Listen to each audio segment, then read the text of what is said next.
يا إلهي أنت ربي ذو الجلال والإكرام يا إلهي فاعف عني واهدني ولا نحمدہ و نصلی علی رسولہ الکریم اما بعد. ناظرین کرام السلام علیکم ورحمۃ اللہ وبرکاتہ. اس ایپیسوڈ میں اس پر گفتگو ہوگی کہ ہم سچائی کی تلاش کس طرح کریں اور اس سے متعلق جو غلط فہمیاں ہیں اس کی طرف بھی اشارہ کیا جائے گا. آئیے ہم دیکھتے ہیں کہ جب حضرت محمد صلی اللہ علیہ وسلم نے نبوت کا دعویٰ کیا اور یہ کہا کہ میں اللہ کی طرف سے رسول یعنی ایش دودھ بنایا گیا ہوں، اور انہوں نے ایکیشور واد کی دعوت دی، تو مکہ کے لوگوں کا رسپانس کیا تھا؟ سورہ بقرہ آیت نمبر 170 میں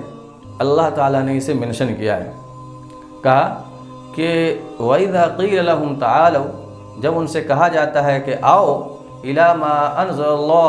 إِلَى الرَّسُولِ، کہ جو کچھ اللہ تعالیٰ نے نازل کیا ہے اپنے رسول کی طرف، قَالُوا حَسْبُنَا مَا وَجَدْنَا عَلَيْهِ آبَاءَنَا، تو وہ لوگ یہ کہتے ہیں کہ جس راستے پر میرے باپ اور میرے دادا چل رہے تھے وہی راستے ہمارے لیے کافی ہے. اس کے بعد اللہ تعالیٰ یعنی اس دنیا کو بنانے والا کہتا ہے اَوَلَوْ كَانَ آبَاؤُهُمْ لَا يَعْقِلُونَ شَيْئًا وَلَا يَهْتَدُونَ، چاہے ان کے باپ اور ان کے دادا عقل نہیں رکھتے ہوں، عقل صحیح استعمال کر کے صحیح راستے کا انتخاب نہ کیے ہوں، اور چاہے وہ صحیح راستے پر نہ ہوں، اس کے باوجود اس سے ایک بات یہ سمجھ میں آتی ہے کہ اندھے بن کر کے باپ داداؤں کے راستے پر چلنا یہ ہمارا ایک جرم ہے، ہماری ایک بہت بڑی غلطی ہے. اس لیے ہمیں یہ چاہیے کہ ہماری سوسائٹی میں جو چیزیں بھی ہیں، چاہے وہ جس نام پر بھی ہو، ہم دیکھیں اپنی بدھی کا استعمال کرتے ہوئے کہ یہ صحیح ہے یا غلط ہے. عقل اسی لیے دی گئی ہے، اور جن لوگوں کے پیچھے ہم چلنا چاہے وہ میرے باپ دادا اور پردادا ہوں، چاہے وہ پنڈت جی اور مولانا صاحب ہوں، چاہے وہ دھرم گرو ہوں، چاہے وہ نیتا ہو، تو یہ دیکھیں کہ وہ صحیح راستے پر جا رہا ہے کہ نہیں. کیونکہ اگر وہ خود غلط راستے پہ جا رہا ہوگا تو اس کی منزل غلط ہوگی، نتیجتاً میری بھی منزل غلط ہو جائے گی. اس آیت سے ایک بات سمجھ میں آتی ہے. دوسری جگہ اللہ تعالیٰ نے آخرت کا منظر پیش کیا ہے سورہ یاسین میں، اور یہ کہا ہے کہ اللہ تعالیٰ باضابطہ اس دن لوگوں سے کہیں گے وَلَقَدْ أَضَلَّ مِنْكُمْ جِبِلًّا كَثِيرًا أَفَلَمْ تَكُونُوا تَعْقِلُونَ، آیت نمبر 62، کہ تم میں سے اکثر لوگ، زیادہ تر، ادھکتر لوگ گمراہ ہو گئے، کیا تم لوگ عقل نہیں رکھتے تھے؟ اس کا مطلب یہ ہے کہ سچائی کی تلاش کے لیے عقل کا استعمال ضروری ہے. اب آئیے دوبارہ ہم اس طرف جائیں کہ اوتارواد اور پروفٹہڈ، نبوت کا تصور، اس پہ غور کریں. دونوں تصور الگ الگ ضرور ہے، لیکن دونوں میں ایک بات کامن ہے، وہ یہ کہ جب دنیا کے اندر برائیاں بڑھ جاتی ہیں تو ان برائیوں کو دور کرنے اور اس کی جگہ اچھائیوں کو دینے کے لیے کوئی نہ کوئی تدبیر ہے جو اللہ یا ایشور اختیار کرتا ہے. اس تدبیر کا نام اوتارواد بھی ہے، اسی تدبیر کا نام نبوت بھی ہے، اس فرق کے ساتھ کہ ایک طرف انسان اور ایک طرف خدا آتا ہے. اس کو ہم پہلے ڈسکس کر چکے ہیں. تو جب ایک آدمی اس دعوت کے لیے آتا ہے تو یہ دیکھا جانا چاہیے کہ وہ آدمی کیسا ہے، اس کے اندر سچائی ہے یا نہیں ہے، اس کا کیریکٹر کیسا ہے، وہ لالچی تو نہیں ہے، وہ جھوٹ بہت زیادہ تو نہیں، جھوٹ تو نہیں بولتا ہے، وہ حکومت حاصل کرنا تو نہیں چاہتا ہے. اس طریقے کی بہت ساری چیزیں ہیں. وہ دیکھے بغیر یہ ماننا بہت غلط فیصلہ ہوگا کہ فلاں ویکتی جو ہے وہ، چاہے ہم اوتار کہہ لیں کہ وہ اوتار ہے یا وہ نبی ہے. یہی وجہ ہے کہ جب حضرت محمد اپنے آپ کو نبی کے طور پہ پیش کیا تو قرآن نے حضرت محمد کے پوری زندگی کو لوگوں کے سامنے دلیل کے طور پر، آرگومنٹ اور گراؤنڈ کے طور پہ پیش کیا. کہا فقد لبثت فیکم عمرا من قبل افلا تعقلون، کہ تمہارے سامنے یہ ویکتی تو ایک زندگی گزار چکا ہے، ایک عمر گزار چکا ہے، کیا تم لوگ عقل نہیں رکھتے؟ اس کی بات پر غور کرو۔ اور خود حضرت محمد جب مکہ واسیوں کے ایک جگہ بلایا پہاڑ پہ چڑھ کے، تو ان سے یہی کہا کہ میں اگر کہوں کہ اس کے پیچھے ایک لشکر ہے جو تم پر حملہ کرنا چاہتا ہے تو تم مانو گے یا نہیں مانو گے؟ نیچے سے آواز آئی کہ بالکل مانوں گا، اس لیے کہ آپ کو ہمیشہ بہت زیادہ سچا اور بہت زیادہ امانت کا خیال رکھنے والا پایا ہے، اس لیے ہم آپ کی بات کو ضرور مانیں گے۔ اس سے پتہ چلا کہ حضرت محمد نے اپنے آپ کو جب نبی کے طور پر لوگوں کے سامنے پیش کیا تو انہوں نے اپنے کیریکٹر کو پیش کیا کہ میرے پرانے کیریکٹر کو دیکھو اور اس کے بعد تم غور کرو کہ میری یہ دعوت جو تم تک پہنچ رہی ہے وہ صحیح ہو سکتی ہے یا نہیں۔ تو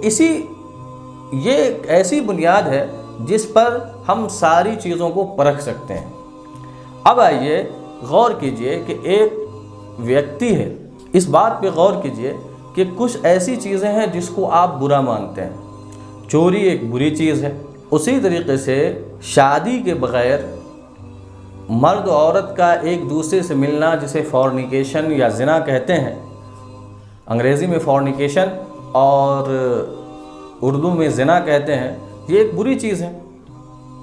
ہم مانتے ہیں کہ یہ ایک بری چیز ہے، اس میں کسی کو شک نہیں ہے۔ اب ذرا غور کیجئے، ایک ویکتی جس کو چاہے میں پوجنیے مانوں، چاہے میں ریسپیکٹیبل مانوں، یہ دیکھنا ہوگا کہ اس کے اندر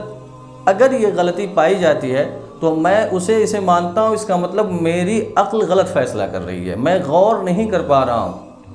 مثال کے طور پر جس کو میں نبی مانتا ہوں یا جس کو میں یہ مانتا ہوں کہ وہ صحیح مارگ درشن کے لیے آیا ہے، تو اس کے اندر 3 طرح کی باتیں پائی جا سکتی ہے۔ پہلی چیز،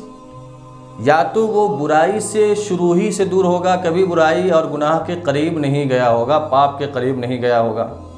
نمبر 2، اگر وہ پاپوں کے قریب گیا بھی ہوگا تو وہ پشچاتاپ کے ذریعے سے، شرمندگی کے ذریعے سے اس سے دور ہو چکا ہوگا، توبہ کر چکا ہوگا، اس سے لوٹ چکا ہوگا۔ اگر یہ دونوں باتیں نہیں پائی گئی، مثال کے طور پہ اس بات کا بھی ثبوت نہیں ہے کہ وہ گناہوں سے پاک ہے، اور اس بات کا ثبوت بھی نہیں ہے کہ وہ گناہوں پہ شرمندہ ہو کر کے پہلے اپنے آپ کو سدھار لیا تھا تب وہ ہمارے سامنے آیا ہے، بلکہ ہم یہ دیکھ رہے ہیں کہ وہ گناہ کر رہا ہے اور پھر ہم اس کو پوجنیے سمجھ لیں، تو یہ عقل کے خلاف ہے۔ ایک سمپل سی چیز ہے کہ ایک ایسا آدمی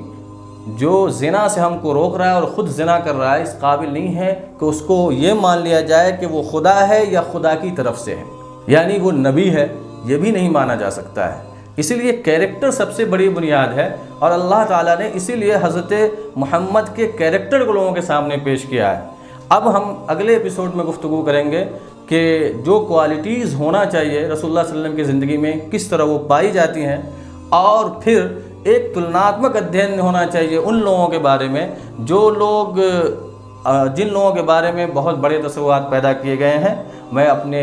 ہندو بھائیوں سے خاص کے درخواست کروں گا کہ آپ حضرت محمد صلی اللہ علیہ وسلم کی بایوگرافی کو، ان کی جیونی کو پڑھیں، اور آپ اپنے قرآن وغیرہ کو بھی ضرور پڑھیں، اور آپ دیکھیں کہ محمد صلی اللہ علیہ وسلم کا جو چرتر ہے وہ کتنا بلند ہے۔ آپ راما کرشنا راؤ کی کتاب اس میں پڑھ سکتے ہیں، ایم این رائے کی کتاب بھی آپ پڑھ سکتے ہیں، اور اس طرح کے بہت سارے لوگوں کی کتابیں جنہوں نے اس موضوع پر لکھا ہے پڑھ سکتے ہیں۔